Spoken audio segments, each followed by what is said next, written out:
Olá, jovem adventista, calculando corretamente é o título da nossa lição do dia de hoje.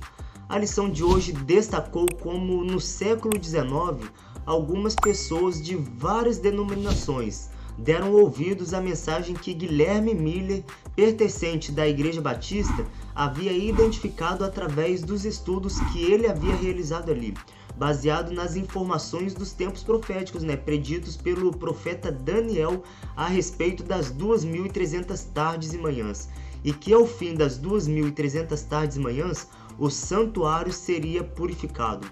Neste caso, ele interpretou que essa terra seria purificada, e então Cristo voltaria no ano de 1843. Para auxiliar nas explicações que ele dava, ele se utilizava de imagens, o que era algo incomum nos tempos dele, Havia uma crença preconceituosa muito grande contra o uso desse método, porém, a forma como ele conseguiu apresentar as ideias interpretativas do estudo profético que ele havia realizado impressionaram a sociedade que o ouvia, e ele mostrava e comprovava para todas as pessoas que Cristo voltaria para trazer a restauração.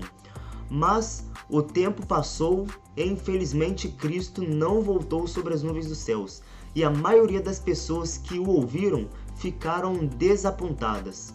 Porém, algumas outras, até estudiosos das Escrituras, ainda que discordassem dele quanto ao acontecimento que sucederia ali na data apresentada por Miller, eles percebiam que os cálculos de Miller estavam certos. Mas, naquele momento, após o desapontamento, estes homens tentavam entender o porquê Cristo ainda não havia voltado. Até que com um pouco mais de estudo, buscando nos registros históricos, algumas outras informações a respeito da volta do povo judeu, da restauração autorizada pelo rei Artaxerxes no ano de 457 a.C., percebeu-se que o cálculo estava errado, exatamente na emissão do decreto do rei Artaxerxes. A princípio, Miller havia feito o cálculo colocando a data de início da restauração na primavera, o que fez ele chegar ao ano de 1843.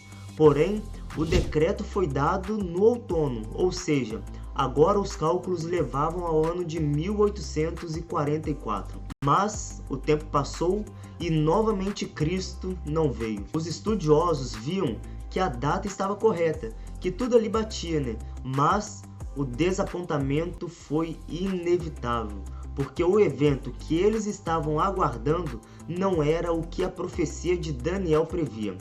Como falei, Miller acreditava que o santuário a ser purificado seria essa terra, porém, quando estudamos o livro de Hebreus, o escritor diz que o santuário celestial também havia necessidade de ser purificado, e essa purificação do santuário celestial somente é realizado com um sangue superior, e nós sabemos que o único sangue capaz de purificar esse santuário é o sangue de Cristo.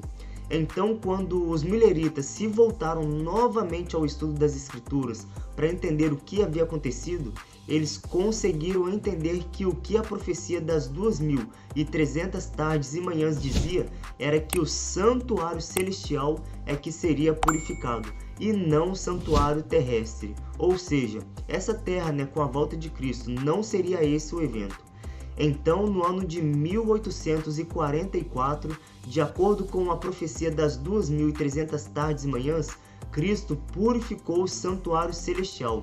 Esse sim é o cálculo correto desta profecia que está em paralelo com a profecia das 70 semanas. E a lição destacou que esse estudo de compreensão dessas profecias de tempo, assim como também entender sobre os mandamentos de Deus e a fé em Jesus, são os principais assuntos sobre os quais cada um de nós devemos nos dedicar e aplicar boa parte do nosso tempo para compreendê-los plenamente. São assuntos que nos dão muita luz para entender muitos ensinamentos bíblicos corretamente e não nos acharmos embriagados com os falsos ensinos da Babilônia, a mãe das prostituições, aquele chifre pequeno que saiu entre as 4 pontas do bode que estudamos durante esta semana. que nós possamos nos aplicar ao exame das Escrituras Sagradas e praticar as coisas que nelas estão escritas. Esse foi o resumo da nossa lição desta semana. Whindersson Rabelo por aqui, um grande abraço e até a próxima. Calculando corretamente é o título da nossa lição Jovem Adventista do dia de hoje.